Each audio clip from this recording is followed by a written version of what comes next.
Selamat malam semuanya teman-teman saya sekalian. Saya atas nama Kevin Ray dari kampus TK Prasetya ingin membahas sebuah eh, topik pembahasan tentang manajemen pemasaran, yang topik yang saya ambil itu seperti saluran distribusi. Nah, di sini kita lihat saja di materi kita ini. Materi aku ada pengertian saluran distribusi, macam-macam saluran distribusi, memilih saluran distribusi, fungsi-fungsi saluran distribusi, konflik dalam saluran distribusi. Jadi ini pengertian saluran distribusi. Saya mengambil dari pengertian dari menurut Michael J. et al. Saluran distribusi ini terdiri dari serangkaian lembaga yang melakukan semua kegiatan yang digunakan untuk menyalurkan produk dan status pemilikannya dari produsen dan ke konsumen akhir atau pemakai bisnis. Pialang adalah seorang usaha bisnis yang berdiri sendiri dan beroperasi sebagai penghubung antar produsen dan konsumen pada pembelian atau penjualan suatu produk. Yang kedua, menurut Suhardi Sigit, saluran distribusi adalah perantara pada pembeli dan penjual yang dilalui oleh perpindahan barang baik fisik maupun perpindahan milik sejak dari produsen hingga ke tangan konsumen. Yang ketiga, menurut C. Glenn Walters, saluran pemasaran adalah sekelompok pedagang dan agen perusahaan yang mengkombinasikan antara pemindahan fisik dan nama dari suatu produk yang menciptakan kegunaan bagi pasar tertentu. Nah, yang keempat, itu menurut William J. Stanton, itu saluran distribusi itu dibedakan menjadi tiga, yaitu pertama saluran distribusi untuk barang konsumsi, saluran distribusi untuk barang industri, yang ketiga itu saluran distribusi untuk jasa. Ini dia saluran distribusi untuk barang konsumsi, yaitu ada produsen ke konsumen, produsen atau pengecer atau pada konsumen. Yang ketiga, produsen pedagang besar pengecer konsumen.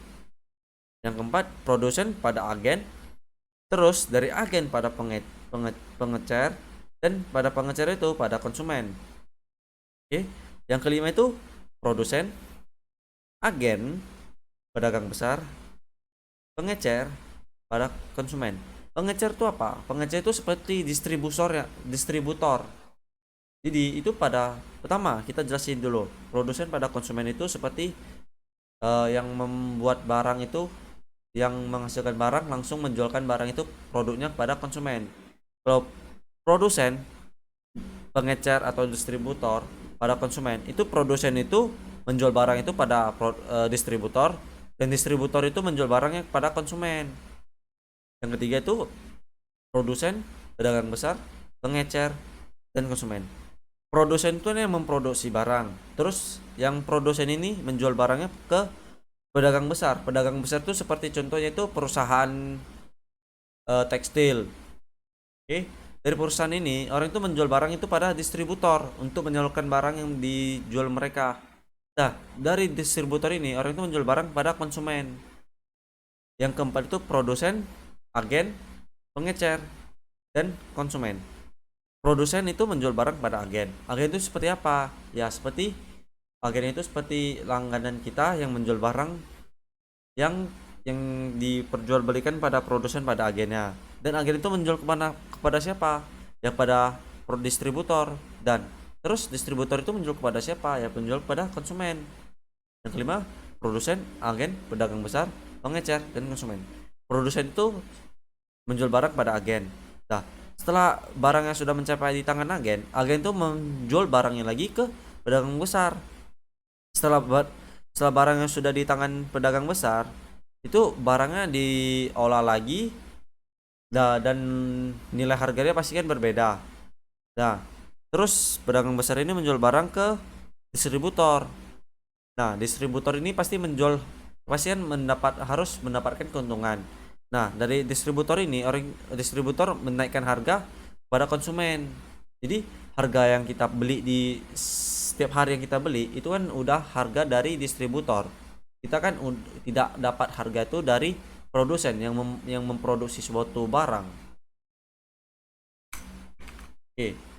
Ini saluran distribusi untuk barang industri. Itu yang pertama produsen pada pemakai, produsen agen pemakai. Yang ketiga produsen distributor industri dan pemakai. Produsen, agen, distributor industri dan pemakai. Oke. Yang tiga ini saluran distribusi untuk jasa. Produsen itu pada konsumen. Karena jasa merupakan barang tidak berwujud, maka proses produksi akan aktivitas penjualan membutuhkan kontak langsung antara produsen dan konsumen. Misalnya jadi akuntansi pada kita menjadi seperti inilah kalau menjadi produsen pada konsumen. Itu seperti kita bekerja pada perusahaan. Perusahaan itu kan ada pastian ada akuntansinya. Dan konsultan itu seperti kita fair to fair. Kita tidak menjual berikan kita tidak perjualbelikan barang tersebut, tetapi kita hanya memperjualbelikan itu seperti jasa. Oke. Yang kedua itu produsen, agen, konsumen. Penjualan jasa juga sering menggunakan agen sebagai penghubung antara produsen dan konsumen. Misalnya jasa angkutan dan travel. Nah, di sini saya mau jelasin. Produsen, agen pada konsumen itu barangnya tuh seperti kita jasa nih. Kita menjual barang. Seperti kita menjual barang. Jadi pengiriman ini kita melalui seperti mana ya? Jelasinnya itu seperti kita pakai JNE, angkutan JNE, kurir Grab, Gojek, itu kan kita kan membutuhkan mereka. Oke. Sebenarnya kita itu memilih saluran distribusi. Yang pertama, melakukan analisis terhadap produk yang akan dipasarkan. Yang kedua, menentukan sifat-sifat produk dan luasnya pasar. Yang ketiga, meninjau saluran-saluran distribusi yang sudah ada. Yang keempat, menilai masing-masing saluran distribusi, melakukan market survei untuk mengetahui pendapat pembeli. Yang keenam, menentukan sifat dan luasnya kerjasama antara manufaktur. Yang ketujuh, kita merumuskan bantuan-bantuan apa yang dapat diberikan oleh manufaktur kepada penyalurnya. Yang ke-8 itu kita melakukan penilaian secara kontinu terhadap saluran distribusi yang telah digunakan. Oke, ini adalah fungsi-fungsi fungsi apa ya? Saluran distribusi. Nah, ini fungsinya pertama itu pertukaran. Fungsi pertukaran itu dibagi menjadi 3, yaitu pembelian. Fungsi pembelian itu merupakan suatu usaha memilih barang yang dibeli untuk dijual kembali atau digunakan sendiri dengan harga pelayanan dari penjual dan kualitas tentu. Yang kedua itu penjualan. Fungsi penjualan itu dilakukan oleh pedagang besar sebagai alat pemasaran bagi produsennya. Yang ketiga, pengambilan risiko. Fungsi pengambilan risiko itu merupakan fungsi menghindari dan mengurangi risiko terhadap semua masalah dalam pemasaran sehingga akan melibatkan beberapa fungsi yang lain. Yang kedua, fungsi penyediaan fisik. Yang pertama itu pengumpulan. Pengumpulan itu artinya pengumpulan yang dilakukan perantara ini sangat membantu dalam meningkatkan efisien penyaluran terutama untuk barang-barang konsumen seperti makanan. Yang kedua itu penyimpanan. Penyimpanan artinya kita itu menciptakan faedah waktu. Jika untuk barang-barang yang sifatnya mudah rusak, perlu tempat penyimpanan khusus seperti buah-buahan. Oke, yang ketiga itu pemilihan. Yang bisa diartikan itu penyaluran dengan cara menggolongkan, memeriksa dan menentukan jenis barang yang disalurkan. Yang keempat, pengangkutan. Pengangkutan merupakan fungsi pemindahan barang dari tempat barang yang dihasilkan ke tempat yang barang akan dikonsumsikan. Oke, ini konflik. Konflik itu seperti yang sering kita alami.